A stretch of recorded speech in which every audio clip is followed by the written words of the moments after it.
Let's start our discussion of Feynman graphs. So today, what we'll be doing, we'll try to get a little bit more of combinatorics of the Feynman's theory. Of course, combinatorics of Feynman graphs, that's probably a good topic for a semester or maybe 1 year long course. And I'm not particularly a specialist in it, but at least today I'll try to present you some simple things from the Feynman graph combinatorics. So let me recall something we did last time. So we are interested in the following expression that we call the partition function. So we're looking at very simple quantum field theories which are zero-dimensional. This means that we're dealing just with normal integrals. Perhaps we should worry a little bit about the convergence, but otherwise they are classical finite-dimensional integrals. So they're integrals of this type, so we're interested in asymptotics in H when H goes to 0, and S of phi,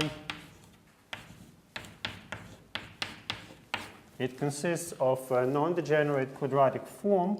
So this is a quadratic form of some symmetric operator, and it is non-degenerate. So that's the Gaussian part, and then we subtract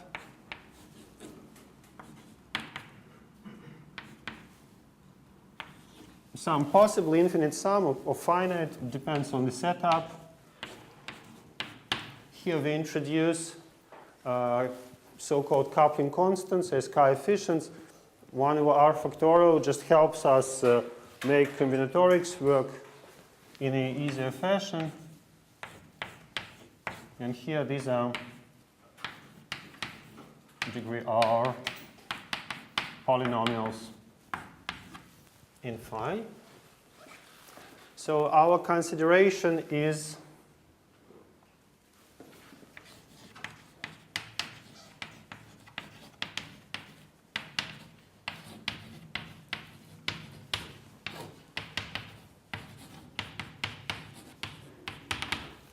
formal in those couplings. So what we do, typically it has a status of formal power series in G's. So then at some point we should also discuss the status with respect to H. Now sometimes it will be convenient to start from 0 instead of 1. But notice that starting from 0, that's not a big deal because we add a polynomial of degree 0, which is just a constant. So this is more or less shifting this whole expression by some multiplicative factor which does not depend on phi. So in principle, sometimes I will write it from 0 when it suits me, but basically there is not much of a difference. So, so the Feynman theorem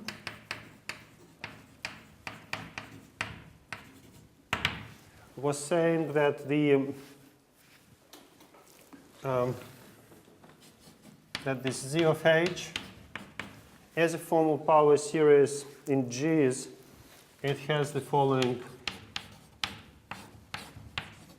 expression. So 2 pi H to the power D over 2, determinant of A 1/2.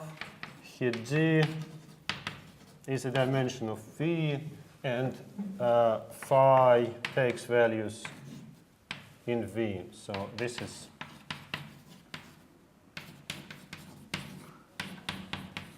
is a vector space over R. Well, here there is a sum of sequences of non-negative integers. Most of them are equal to 0. There is only a finite number of non-zero entries.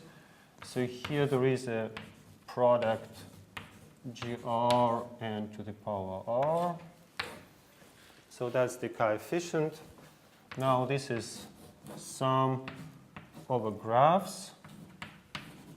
So these are graphs with n1 univalent vertices and 2 bivalent vertices and so on. And here we have h to the power the number of edges minus the number of vertices of gamma, 1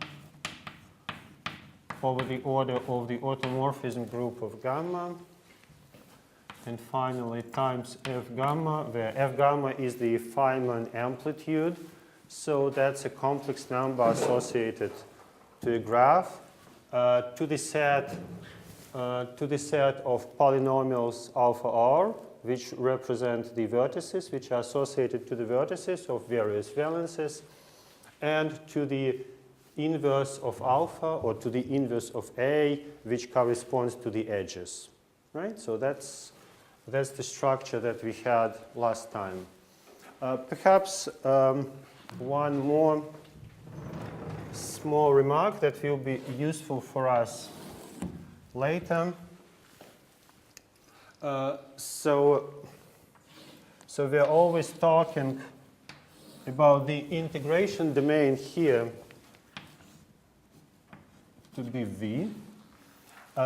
If there are no terms here with G1, so if there are no linear terms, so then we know that there is an extremum of this functional at the point 0. If we'll discuss a bit later, if there is a linear term, but still it comes with this formal parameter G1, so then there would be some extremum on a formal neighborhood of 0, somewhere very close to it. So in fact, in order to obtain this kind of asymptotic expansion, we don't necessarily need to integrate over the whole of V. It's sufficient to look at some box which would contain our extremum and its neighborhood.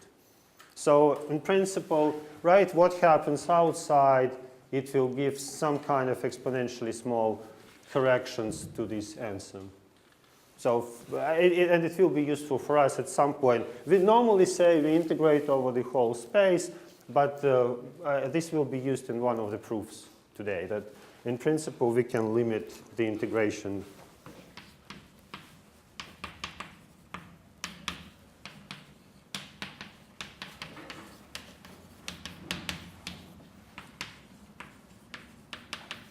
The integration domain. Right. Let me give an example. It's a very, very simple-minded example. Such a thing certainly you can do by hand as well, but we now do it using our techniques. Let's say we choose the case of d equal to 1, so everything is one-dimensional, and we say S of phi is a over 2 phi squared. Right now a is just a real number, minus g over 6. So this 6 is this 3 factorial. There is only one coupling constant. This is g3. And here I write phi cube. So, right. And I would like to compute, of course, formally in G, because otherwise this integral certainly does not converge, because so this guy would grow at some point. And here I write a over 2 phi squared minus g over 6 phi cubed. Right, so formally this is an expression of the type that we study, and I would like to see how the first terms of this expansion look like. So what does the Feynman's theorem say? So first of all, right, there will be this 2 pi h to the power 1/2, so d is equal to 1. Now a is just a number, its determinant coincides with a. So here I write a to the power 1/2. So let me assume that A is positive, otherwise I need to make some precautions on how I choose the square root. So now what? Now there will be sum over Feynman graphs. So what are the Feynman graphs? First of all, perhaps it's not completely obvious from how we write it here, but there is an empty Feynman graph. And to this empty Feynman graph corresponds the coefficient 1. In fact, if you drop everything, if this term, if this part is not present, right, then you're getting back your Gaussian integral. And that's the answer for the Gaussian integral, times 1. Right? So there is this first term in the expansion. Now, let's see, what are the, now we need to look at contributions of some non-trivial Feynman graphs. What are the rules? So-called Feynman rules. So we know that we can use the vertices of valency 3, right? So these contributions, these polynomials, they were corresponding to vertices. Now we only have, in this part, only have phi cube. So we are allowed to use vertices of valency 3 and edges, right? So that's it. Now what are the graphs with vertices of valency 3 and edges? First of all, let's say, are there graphs with one vertex? Not really, right? Because then what do? You can like make a loop. So if I have one vertex of valency 3, I can make a loop. But then what do I do with this edge? It creates for me a univalent vertex. But univalent vertices, they would require a linear term here. I don't have a linear, I didn't put a linear term. So this means that such a graph is forbidden, or it gets coefficient 0 if you want. So this does not contribute. Now what's next? So we can have two trivalent vertices. So how can we build a graph? Right. Okay. So there are two loops, here an edge, right? So that's one possible graph. What's the contribution of this graph? Let's see. So it is g to the power 2 because we have two vertices of valency 3. So that's g2 for 1, 2 vertices. Now it's h to the power number of edges minus the number of vertices. We have 1, 2, 3 edges and 1, 2 vertices. So it's h to the power 3 minus 1, right? 3 minus 2, sorry. 3 minus 2, so h to the power 1. Then 1 of the order of the automorphism group. So what's the order of the automorphism group of this gadget? I think we probably even looked at this example a week ago. So how is it? We have Z2 for each loop and Z2 for the exchange of vertices. So it's not exactly a direct product, but doesn't matter. It doesn't matter for the order. So the order is 8, I think. So it's 1 over 8. Now finally, what's the Feynman amplitude? Usually Feynman amplitude, it's something painful, but not now, because everything is one-dimensional. So what do we associate? What is this alpha 3? So the element which is associated to vertices. I think it's simply 1, right? So it's a cubic polynomial. Normally it's an element in S3 V star, but now V star is one-dimensional. Its S3 is one-dimensional. So this alpha 3 is just a number, right? So to these guys we associate a number, alpha 3, and this is simply equal to 1. Now what is associated to the edges? Usually it's a matrix or an operator which is inverse to A, or the bilinear form which is inverse to alpha. Now our form or operator is just a number. What's its inverse? It's just an inverse as a number. Right? So to the 3 edges, we associate the number a minus 1. We multiply all of it. So the Feynman amplitude is simply a to the power minus 3, right? So here it's very easy. So are there other graphs in with two trivalent vertices? So what?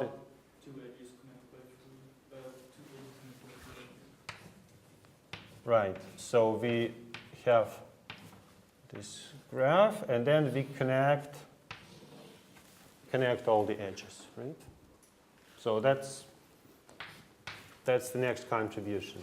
So here it's easy to check g squared h to the power 1, a to the power minus 3. This all remains in place. Now what about the automorphism group? So what's the automorphism group, or what's the order of the automorphism group of this gadget? 12, right. So this is 2 for exchange of vertices and 6 for the symmetric group which exchanges the edges, right? So that's 1 over 12 plus higher order terms, right? There will be 4 vertices, right? I think you have to have an even number, 4 vertices, 6 vertices, and so on. It's relatively soon becomes a nightmare.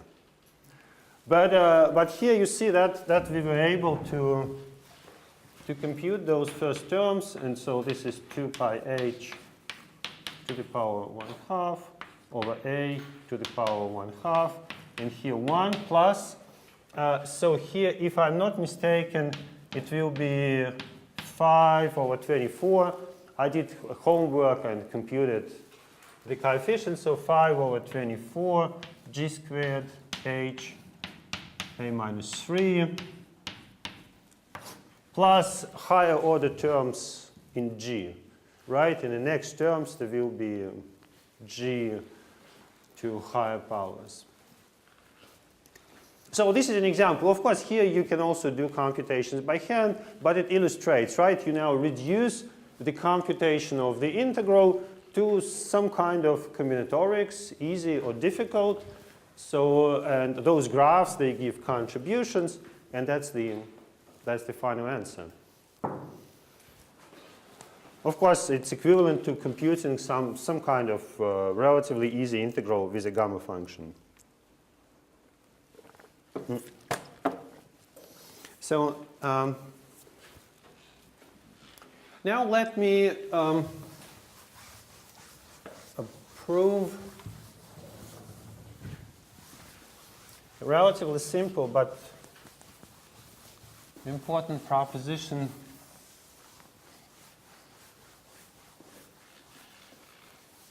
about the properties of Feynman graphs.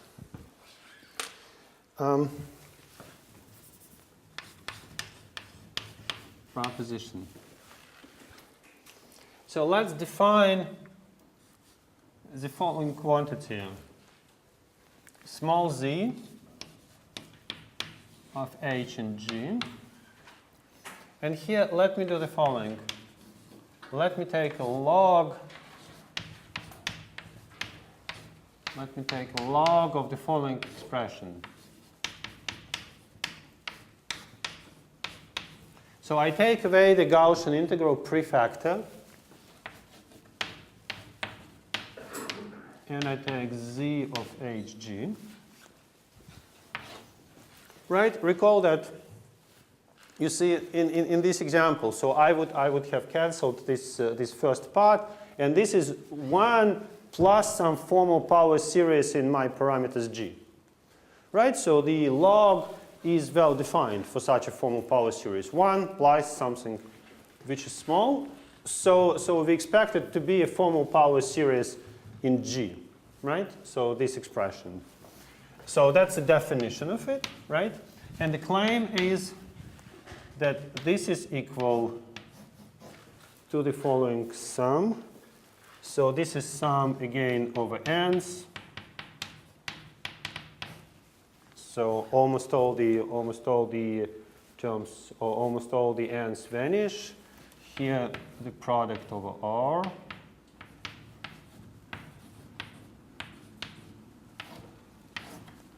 R, sum over gamma, And I'll say what it is in a second. H gamma minus V gamma 1 over automorphisms of gamma F gamma. Don't you think there is some cheating here?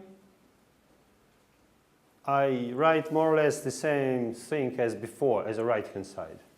But here I have a log, right? So probably many of you know how it works, but for those of you who have never seen it. So here we have to sum now not over all the graphs, but over connected graphs.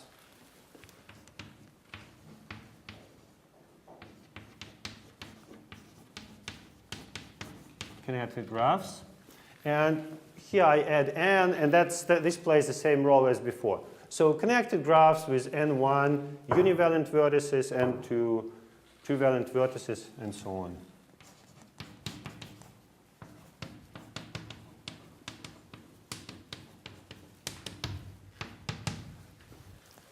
Right. So Sorry, there is no determinant of A 1/2 H. no, but you see, I took it away. Okay. See, you right. I kind of usually write the integral is the Gaussian prefactor times the sum over graphs. Now, if you of course if you take away the prefactor, so this thing is a sum over graphs, right? Now, the claim is that this is equal, the log of it is equal to the sum of connected graphs. And here, you see before, the convention was that the empty set is a graph. And here the convention is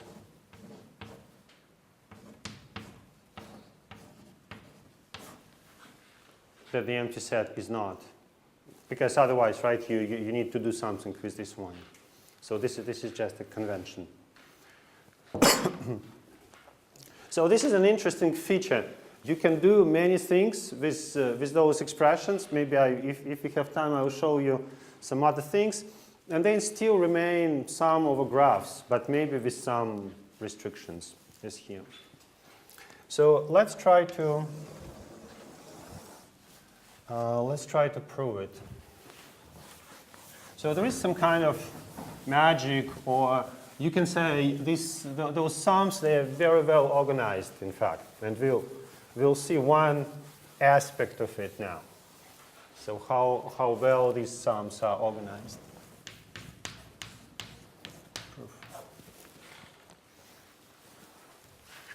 So let's take the exponential of the right-hand side.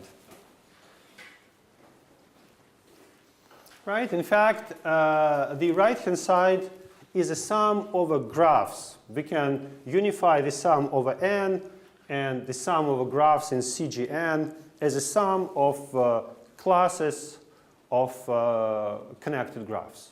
Right? Now let's do the following. So let me write it in the following way. I'll sum over maps from isomorphism classes of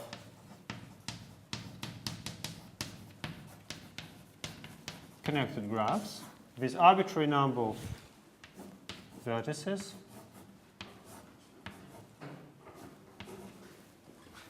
to non-negative integers.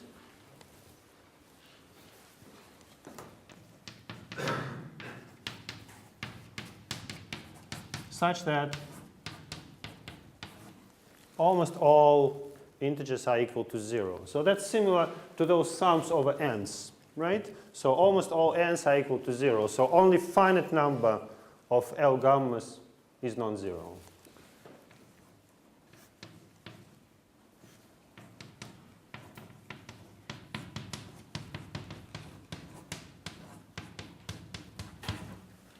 Right. Now what? I'm expanding, so for each isomorphism class here I have one term, and I take the exponential of this term and I consider L gamma to be the degree of this term in the exponential power series. So let me write down the answer. So here I will get a product over gamma. So here 1 over L gamma factorial.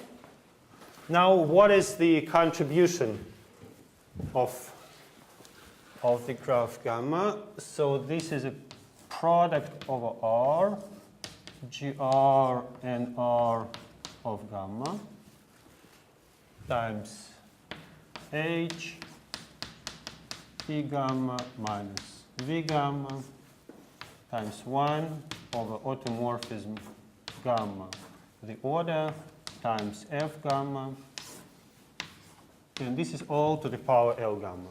Right? So I just took, here this was an infinite product of exponential functions, and I expand each of those exponential functions in the power series of the exponential function. So L gamma, so these are my, so these are the expansion parameters, and I need to take, it's enough to take only those products where almost all L gamma vanish, because you see here there is at least one G in each of those products. If I want to have a finite number of G's, if I'm interested in the terms which contain only finite number of G's, it's sufficient to look at the case where I have only finite number of L gammas non-vanishing. Right? So otherwise it would have been an infinite product in GRs. Right.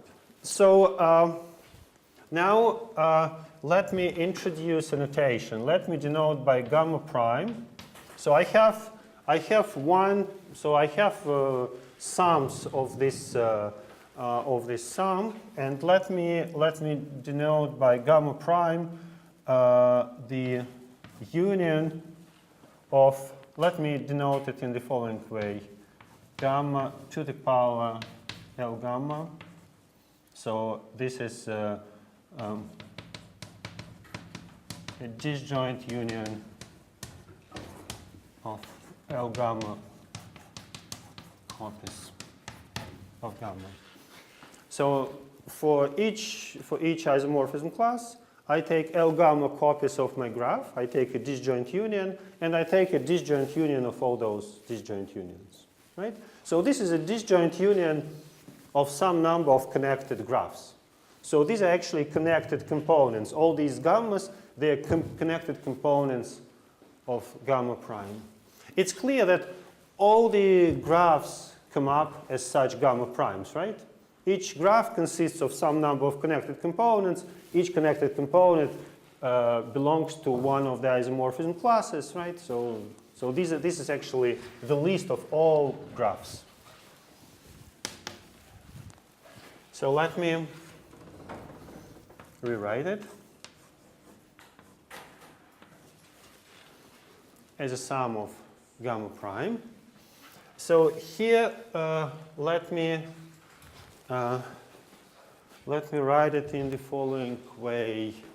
So this will be product over R, GR, and here what will happen will be a sum over gamma and R of gamma L gamma, right? So this will be the exponents for GRs times H to the power sum over gamma L gamma E gamma minus V gamma times, let me write it in the following way, product over gamma 1 over L gamma factorial 1 over odd gamma to the power L gamma, and finally product over gamma f gamma to the power L gamma. Right, so I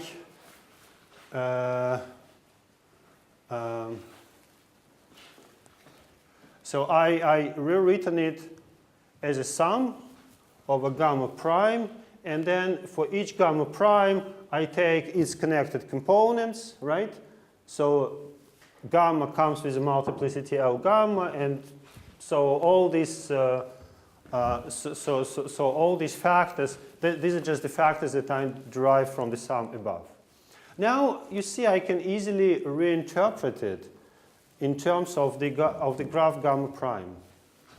So for instance, if you take vertices of valency R, how many vertices of valency R does one have in the graph gamma prime?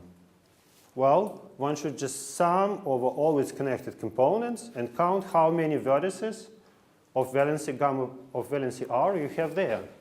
And that's exactly this sum, right?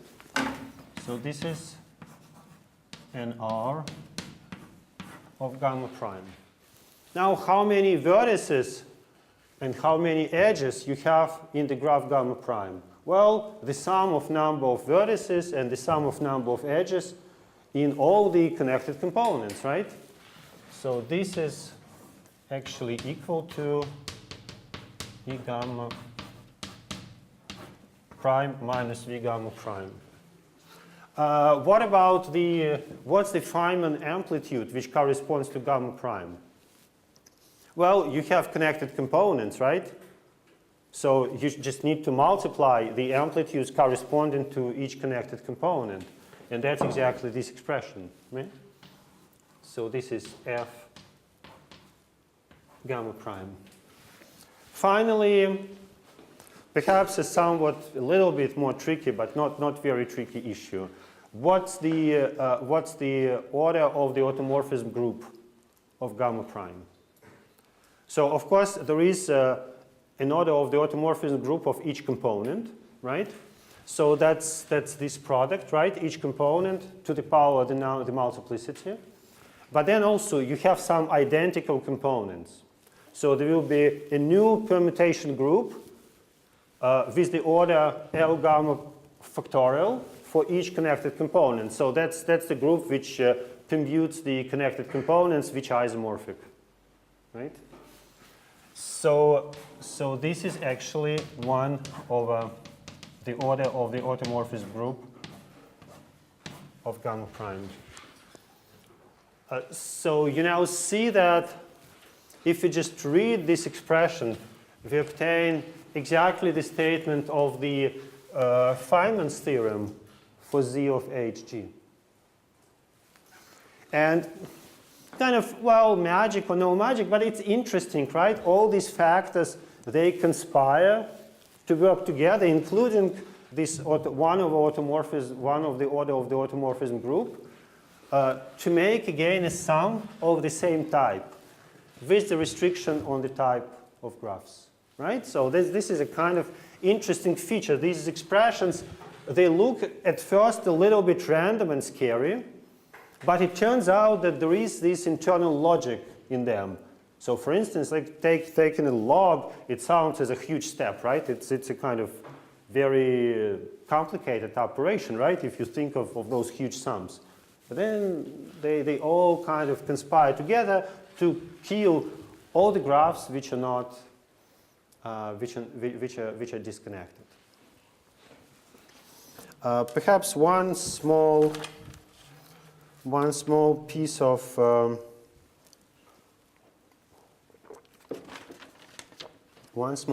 notation before the break. So let me erase the proof.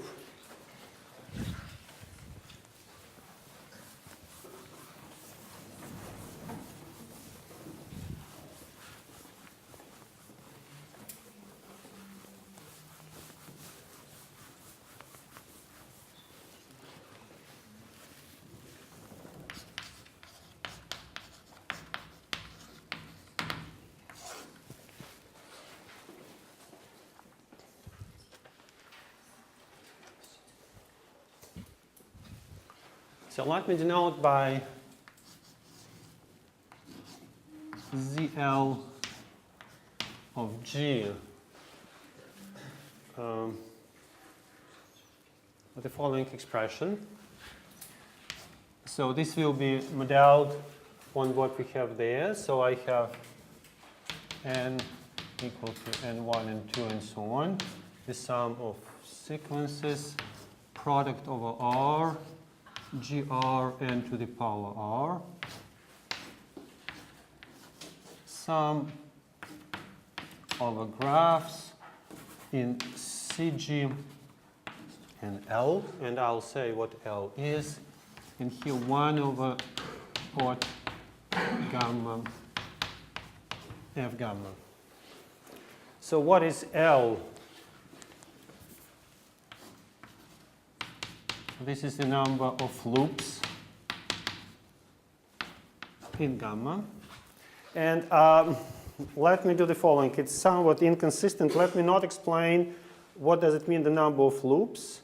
And instead, let me formulate a proposition. And, well, it's, the definition will be part of the proof, you can say. Which is somewhat, so you can say this is a proposition mixture with a definition. So the proposition says that Z of Hg, right? It's the quantity that we were interested in, the log of this expression, the sum over all connected graphs. So this is the sum over L, H to the power L minus 1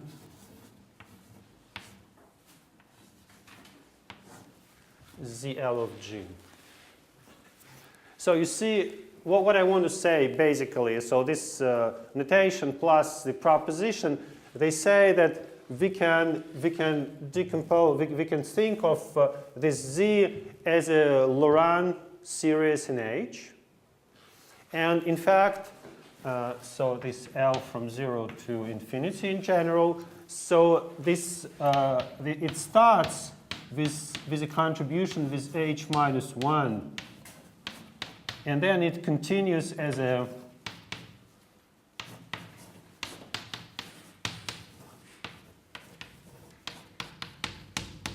Taylor series, in H. But there is one contribution which comes with H to the power minus 1. So actually,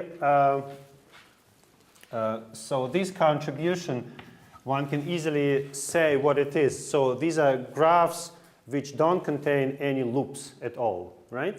And such graphs are called trees, right? So this is a sum over trees. So this n1, n2, and so on vertices. So we'll denote this set by T of n. So T of n are trees with this number of vertices.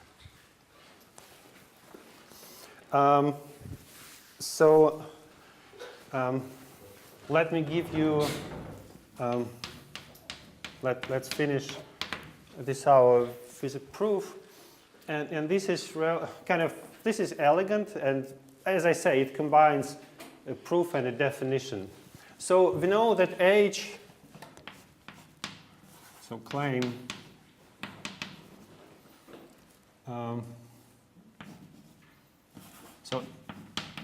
so H comes with the exponent equal to the number of edges minus the number of vertices, right? And we claim that this is equal to L minus 1, where L is the number of loops. I suggest the following consideration for that.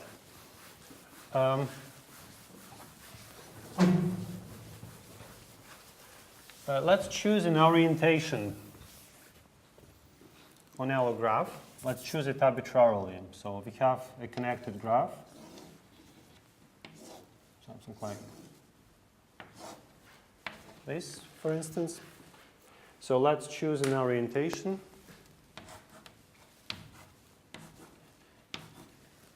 Now with an orientation, you obtain two maps from E gamma to V gamma. So one of them associates to an arrow its source, and the other one associates to it its target. For instance, if this is an arrow E, so then this is T of E, and this is S of E. Now let's build a complex in the following way. So let's take a linear span of E gamma. So I just take a vector space with a basis given by the set of arrows, and here another vector space with a basis given by the set of vertices. So there is a very short complex.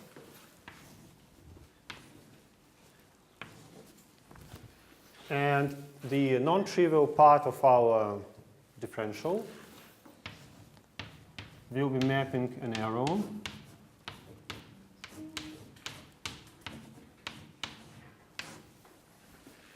to its target minus its source.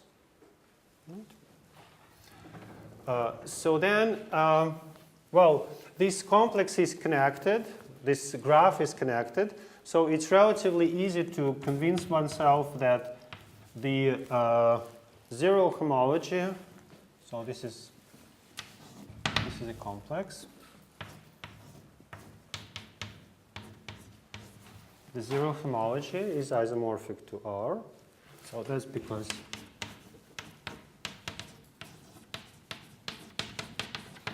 gamma is connected.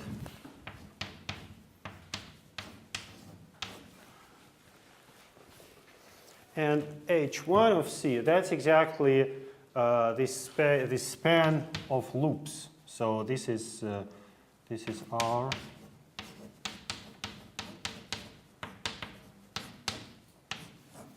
of loops in gamma, right?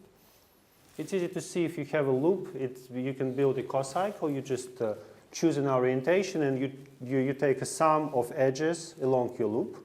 Now, some of the loops may be linearly dependent in the sense of this space. So then this will give you exactly the dimension of a linearly independent loops.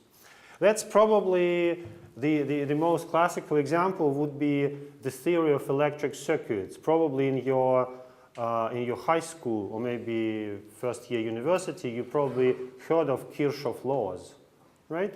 So these are second Kirchhoff laws for such an electric circuit. So, right.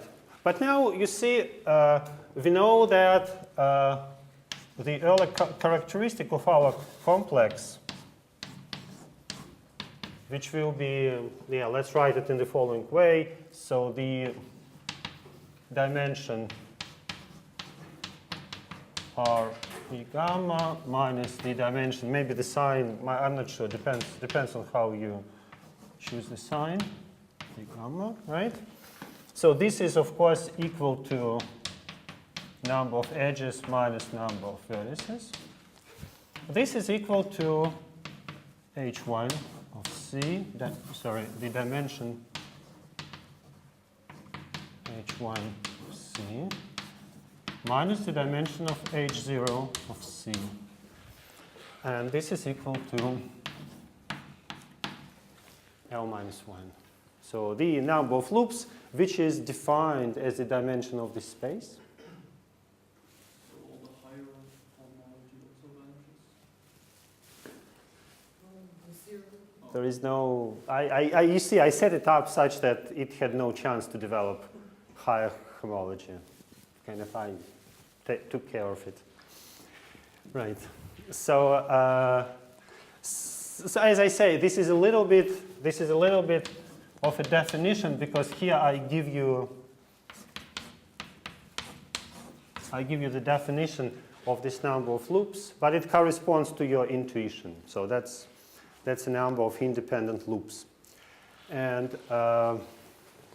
so, of course, this shows that then this statement becomes a triviality, because if you look at the previous at the statement for z, so then we just need to know that the degree of the parameter h bar is which is given by the number of edges minus the number of vertices is L minus 1. So that's the only thing we actually need for the proof.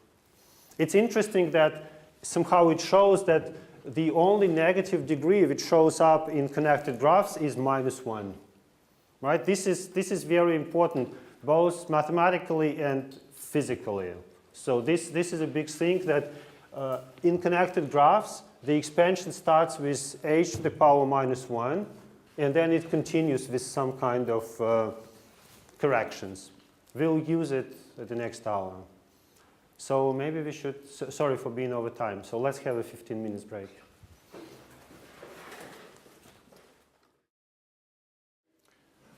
All right, so let's continue. So perhaps just to add to what we said in the end of last hour, z in powers of h, it's called the loop expansion.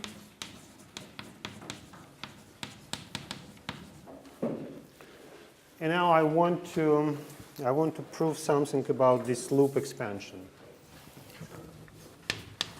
So let me state it as a theorem.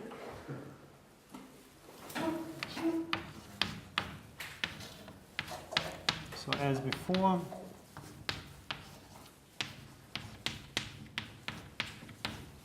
we consider S of phi, which starts with a quadratic form, and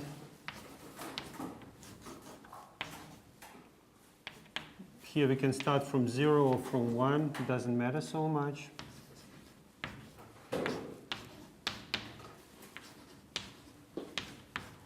Over phi. And we assume that alpha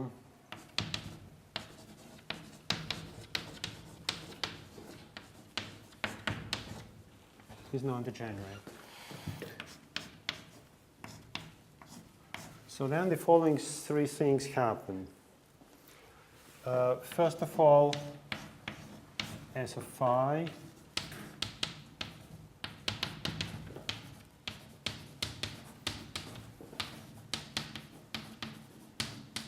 admits a unique extremum.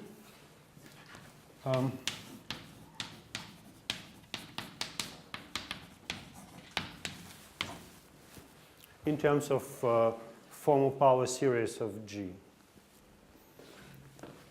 We'll see perhaps in the proof in a little bit more clear fashion what this actually means. So second, sorry. So the 0 of G, so the leading contribution in H in the expression for Z, maybe I introduce the notation.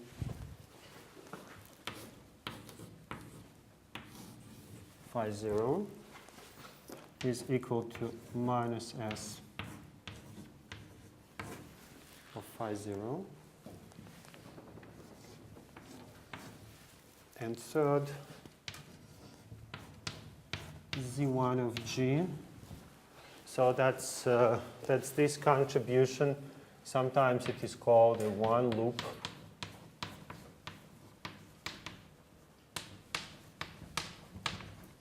Contribution is given to 1/2 log, and here in which order it is, right? And here we have determinant of A over determinant of the Hessian of S at the extremal point phi 0. Right.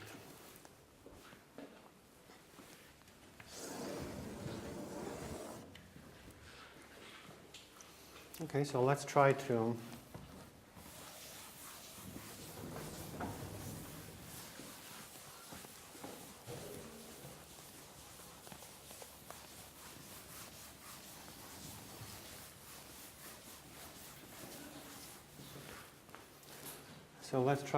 prove it. It's more like maybe let's say sketch.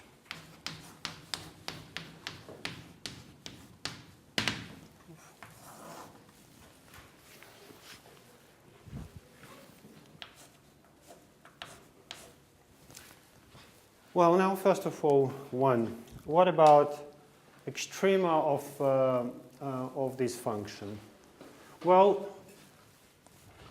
we've got a derivative of this non-degenerate quadratic form. The quadratic form is given by a symmetric operator A. So S prime of phi is 1/2 alpha prime of phi, and this is equal to A phi. That's what the standard calculus and linear algebra courses teach us. Now, minus sum over R, GR over R factorial, alpha R prime of phi.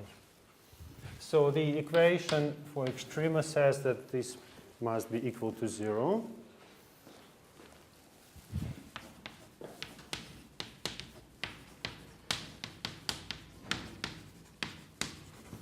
So this means I can rewrite it as phi equal to A minus 1 sum over R, GR over R factorial, alpha R prime of phi. So since we are thinking of formal power series in G, we see that on the right-hand side, all the terms are multiplied by one of those coupling constants.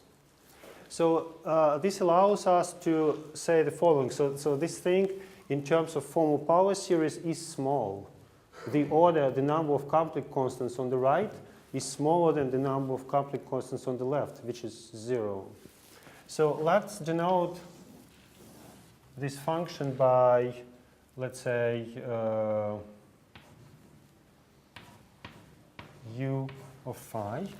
So we're supposed to solve an equation phi is equal to u of phi, where the operator on the right-hand side is small. Do you know of some way of solving such problems, maybe from functional analysis? So you want to solve an equation, x is equal to whatever, an operator acting on x, and the operator on the right-hand side is contracting in some sense. So then what?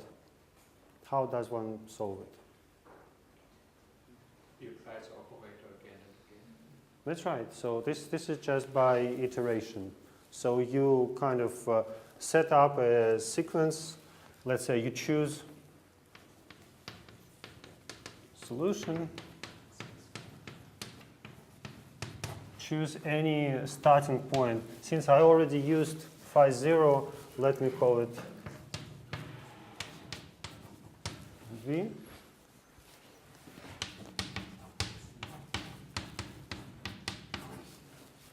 Say phi 0 may be equal to 0.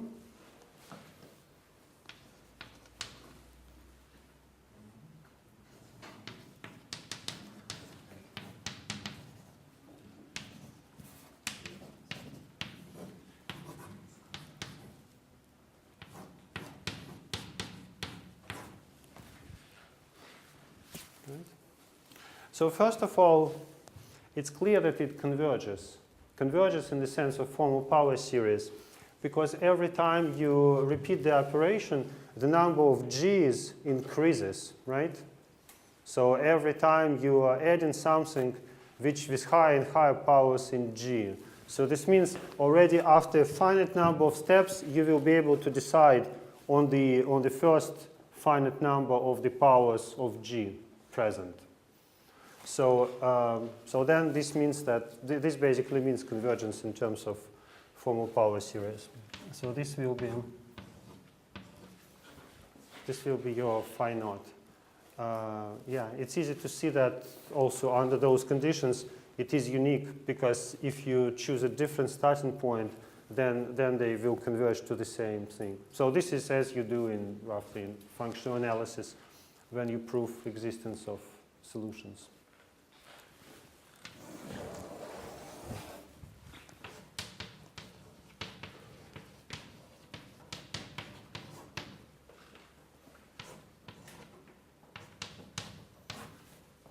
And this is this unique extremum.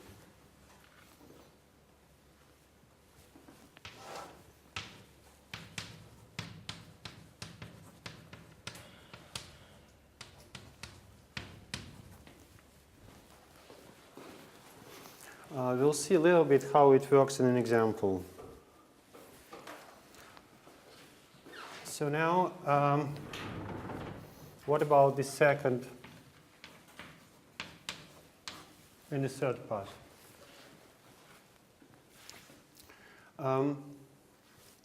So we need to prove those identities, right?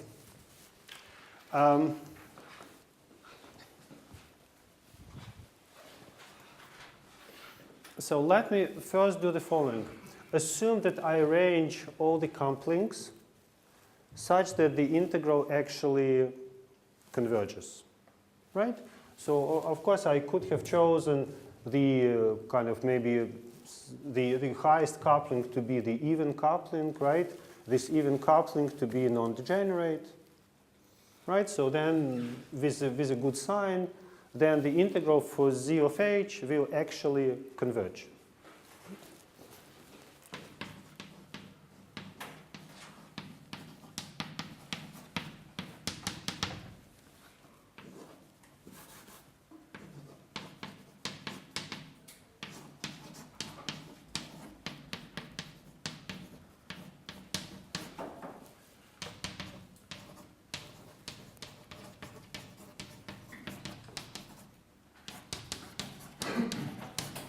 So if this is a convergent integral, then I think you were discussing it with Pavel at the first class on QFT.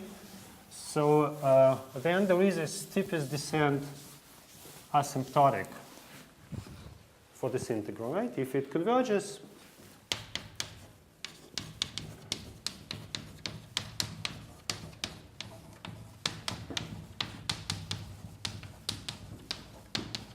so then there is a steepest descent asymptotics. So the steepest descent asymptotics, it tells you the following. So recall, we need to take the exponential of s at the extremal point, right? The extremal point is unique. We decided it's called f0. Divided, sorry, maybe I write it differently. So it is 2 pi h to the power d over 2. Here, divided by the determinant of the quadratic form at the extremal point, right? Times exponential of minus 1 over h s of the extremal point times 1. So that's how the steepest descent asymptotics looks like. On the other hand, we know that by the previous proposition, we know that there is this Feynman's theorem which can be represented as a loop expansion, right? So the loop expansion says this is 1 over h, sorry. So this is again 2 pi of the loop expansion.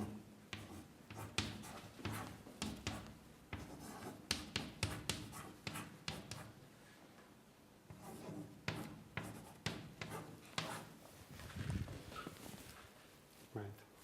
So this is from the proposition. So this is Feynman's theorem plus proposition.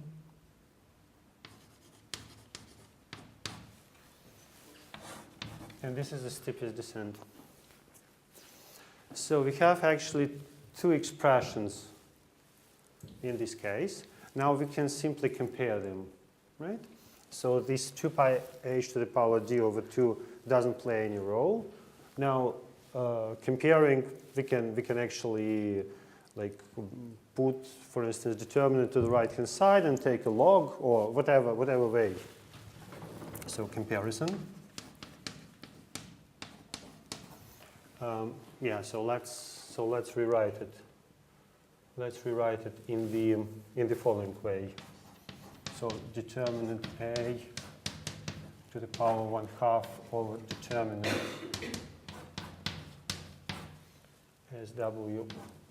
S double prime of phi naught 1/2. Yeah, exponential minus 1 over h S phi naught. Is equal to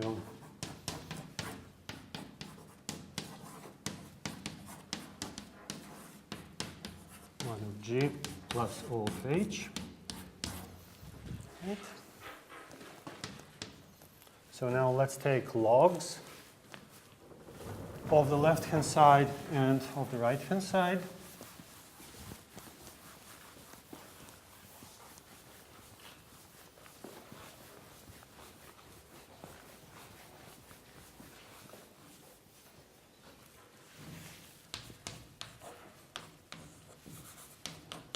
This will give minus 1 over h, S of phi naught, plus this funny expression 1/2 log determinant of A over determinant S double prime of phi naught, plus O of h is equal to 1 over h z naught plus z1 plus O of h. Right? So, so this shows that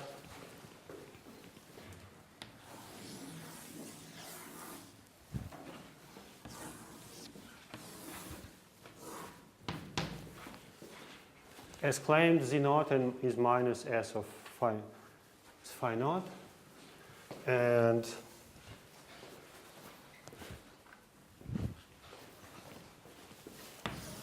this funny expression is equal to that expression.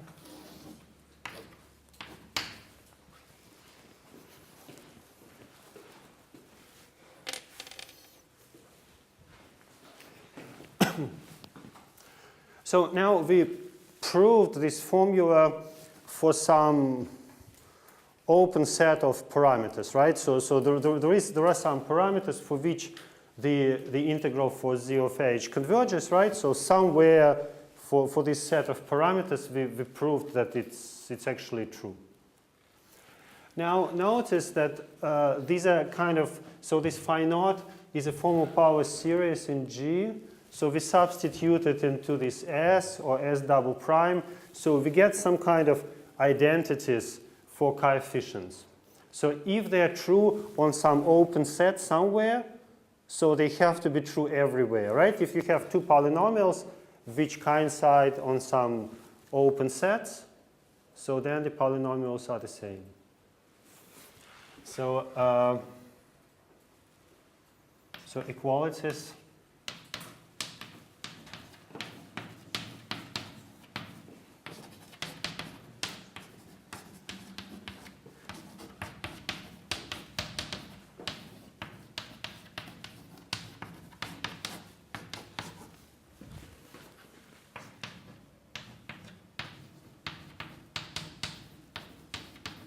so they're true everywhere, right? So these are identities of power series. A coefficient in which power series is a polynomial in those alphas. So they have to be the same everywhere.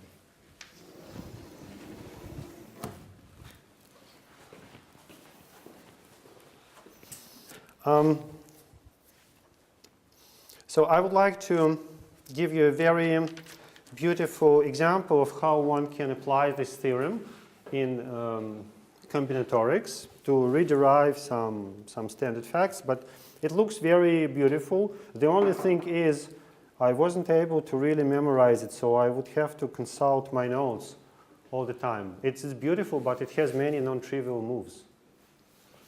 So example of how one can use this theorem. So, again, we just choose the simplest possible thing. D is equal to 1. And we take S of phi to be 1/2 phi squared. You see here even this number A that we had before, which would represent the quadratic form, is simply equal to 1. So minus G times exponential of phi. So that's the extra term that I add. So note that G exponential of phi, right? So this is the sum over R, G over R factorial, and here R from 0 to infinity, phi to the R, which tells us, right? So here this expression tells us that A is simply equal to 1. This expression tells us that GR is equal to G for all R, right? So there is one constant, for all the couplings are the same. And all alpha R's are also equal to 1. Here you see I decided to add R equal to 0 contribution. So for R from 0 to infinity. So this means we're allowed to use graphs with vertices of arbitrary valency, but all the contributions or all the forms at the vertices are 1, or A is equal to 1. This means that A minus 1 is also equal to 1. This means that whatever graph we take, connected, disconnected, with some loops or whatever. So let's say this is an arbitrary graph gamma.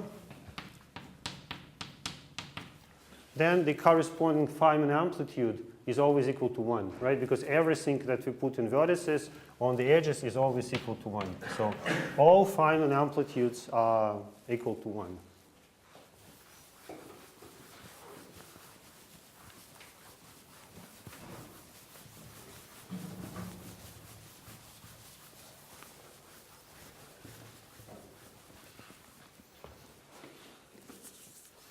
So now let's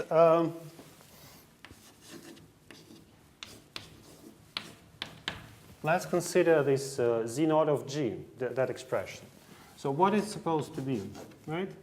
So that's, now there will be also N naught. So these are vertices without edges, right? Because we introduced the coupling constant G0.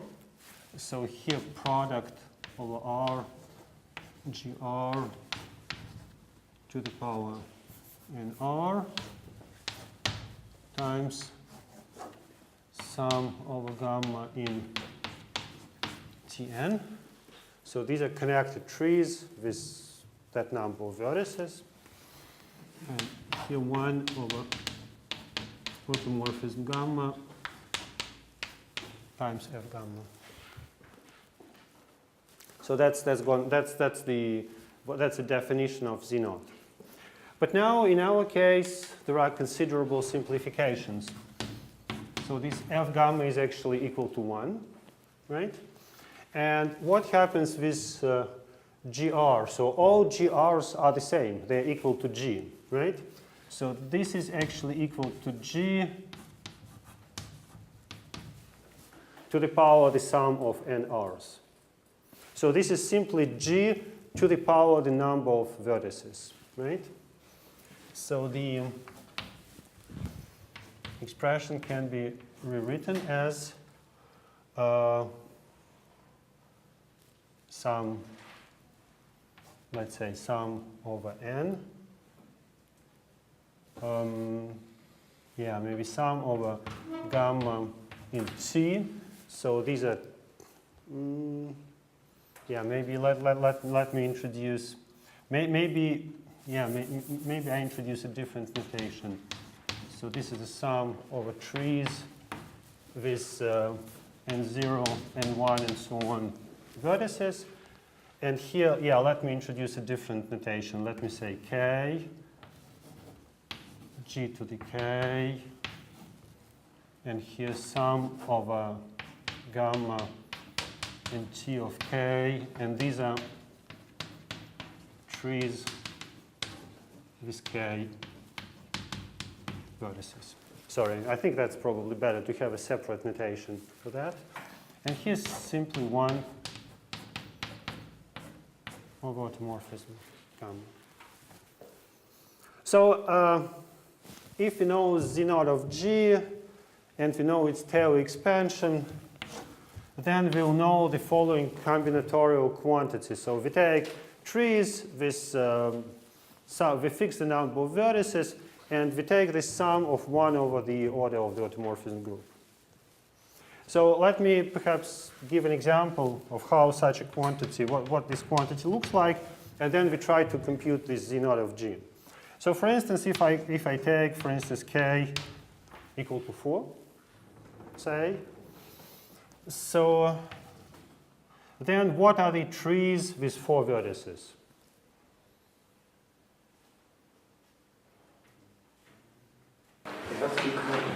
Connected, yeah. Connected, yeah. Well, just enumerate them. Yeah, right. What are they? Right. Just how kind of. You can take the path. Yeah, just this. That's certainly one possible tree. Then you can start one edge and then take branching. So.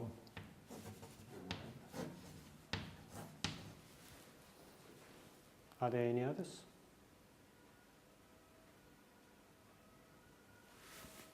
So these are certainly 2 trees.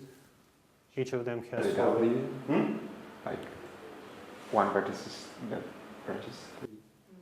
That's the one, right? Yeah, I don't think there are any. Honestly, I don't. Well, unless I made some bad mistake, I don't think there are any other. So, what are the automorphism groups? So here, that's just Z2, right? So the factor, let me write the combinatorial factor. This will be 1 over 2. And here, this is S3. So 1 over 6.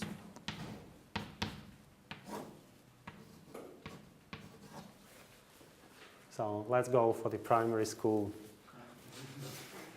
calculation.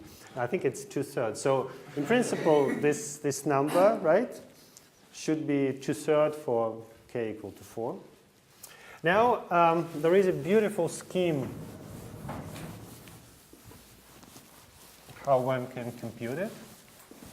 But as I say, it's a tricky scheme. Right. So recall that S of phi is this. And we know that the 0 of g is minus S of phi 0, right? That's what we're going to use. Well, phi 0 is the extrema point of this function. Right, so S prime of phi is equal to phi minus g exponential of phi, right? And this must be equal to 0. So that's the equation for the extrema point. So this equation will imply that phi naught is some function of g. So this function of g will be Taylor series. I think actually it will start with 1.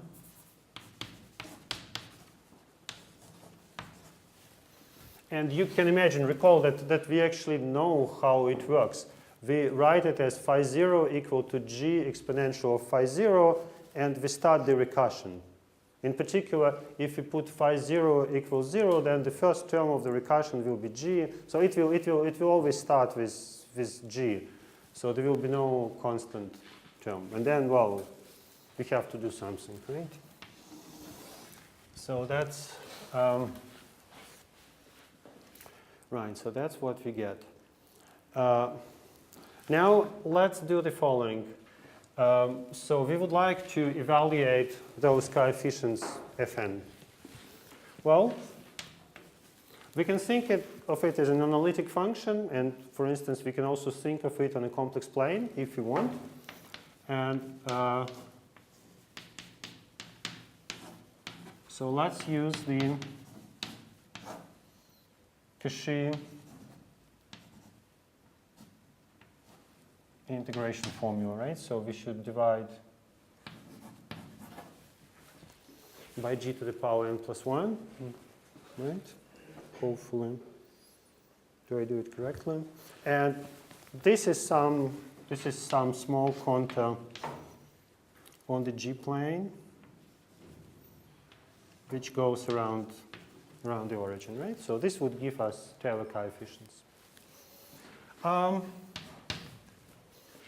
Now let's make a substitution instead of in terms of phi 0. Let me drop this 0 for a moment, just to denote it by phi. So here this identity, it implies what? G is equal to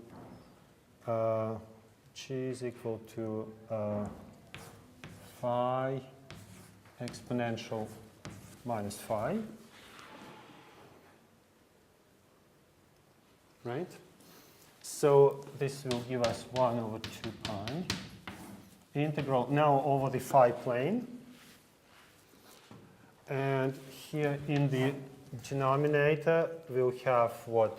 Phi e minus phi to the power n plus 1. Here we're going to have phi because f of g is phi. And here d phi e minus phi. Okay. Well, let's see how it goes.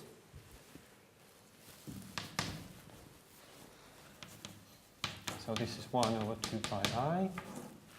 And this integral we can actually compute. So it gives something like this. Exponential to the power n phi. Here phi to the power n. Here what we get from the differential will be 1 minus phi d phi. Does it look plausible?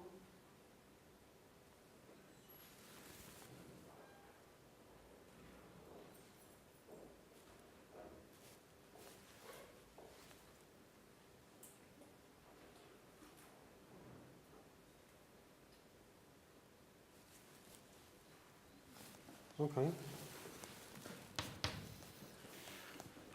So now this integral, that integral we easily compute by residues, right? So this is again a small contour now on the phi plane around the origin. Right? So, and I think what we need to take the n minus first derivative minus n minus second derivative of this guy. So the answer is, so the first term, this 1, gives n to the power n minus 1 over n minus 1 factorial. And the next term gives n to the power n minus 2 over n minus 2 factorial. And all in all, it gives n to the power n minus 2 over n minus 1 factorial. So that's what we get. So we're getting this formal power series, right? And we just explicitly computed its coefficients. But let me recall, we actually need this minus s of phi naught, right? So that's this guy that we want. So this is minus 1/2 phi naught squared plus g exponential of phi naught. Of course, now we can think that this expression is a function of g, right? Because so this is equal to minus 1/2 f squared of g plus g exponential phi of g. So let's take its derivative with respect to g.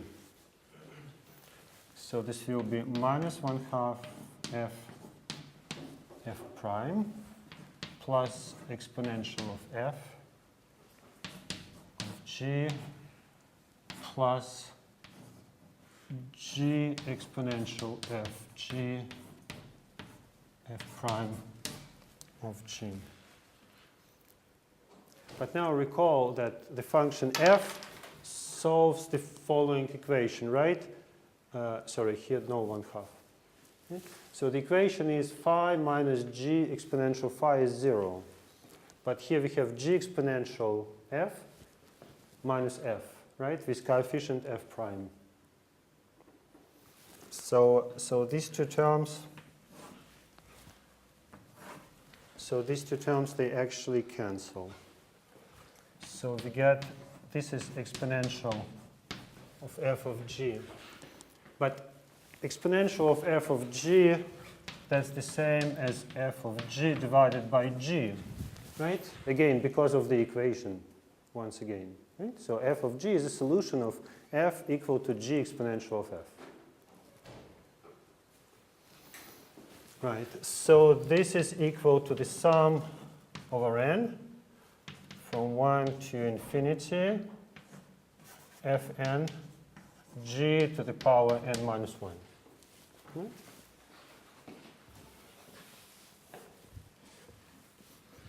Well, now let's integrate it. We get minus s of phi naught of g, or minus s of f of g. This is equal to what? This is equal to the sum 1 to infinity fn over n g to the power n, right? So that I just integrate this formal power series, and I end up with the following expression. So I get n to the power n minus 2 over n factorial, right? That's I divided by 1 more n g to the power.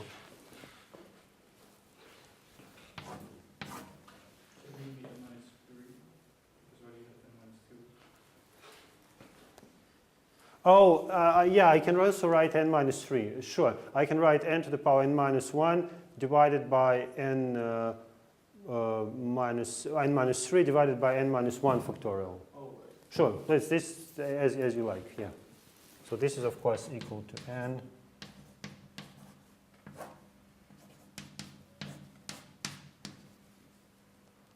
minus 1 factorial. Right. So maybe we return to it in a second. Let's check what happens with our example. So now this, what I called k is now n. So n equal to 4. I get, yeah, let's use your expression. So 4 to the power 1. This is n minus 3. And n minus 1 is 3. So 3 factorial.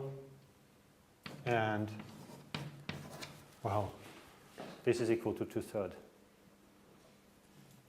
So, right, so we computed this answer with this funny argument with the Counter integration. Maybe here one actually needs to check what happens with the with low degrees. What happens in degrees, whatever, 0, 1, 2, just to check. There, maybe we should to think about the formula, how to understand it. But otherwise, so this is an example, of course, again, it's somewhat simplistic example, but to illustrate how, like, kind of, what the combinatorics of Feynman graphs is. We won't go much further in this direction. So next time, we'll start doing quantum field theory in higher dimensions. So this was like combinatorics related to quantum field theory in dimension 0, but then we have only 3 classes left, so we should do first some quantum field theory in high dimensions and then quantum gauge theory. So that's a big program for the remaining time. So it's not questions that in the numerator we have n to the power n minus 2, which is the number of marked trees of on n vertices.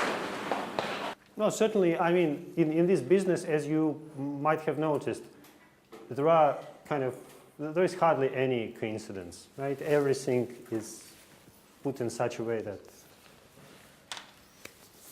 okay, yeah, let's